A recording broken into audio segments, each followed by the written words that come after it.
వచ్చారు, కూరగాయలంతా వచ్చారు.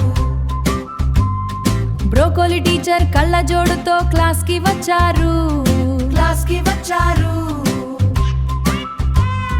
Class room లో అంతా నిశ్శబ్దం. హోమ్ క్లూక్ టైం వచ్చింది. టమాటా ఎక్కడుంది నీ హోంవర్క్? టమాటా ఎక్కడుంది నీ హోంవర్క్? Sorry teacher. మర్చిపోయావా? మర్చిపోయావా? ఇదిగో శిక్ష, బెంచి ఎక్కు, పాట పాడు. నేనొక చిన్న టమాటాని, హోంవర్క్ చేయని దద్దమ్మని.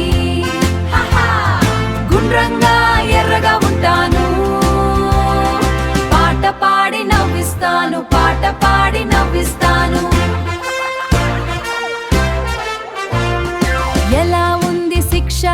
పాఠం నేర్చుకున్నావా? నేర్చుకున్నాను టీచర్. మళ్ళీ ఇలా చేకు, క్లాస్ రూమ్ లో నవ్వులు వద్దు, ఇక కూర్చో, బుద్ధిగా ఉండు.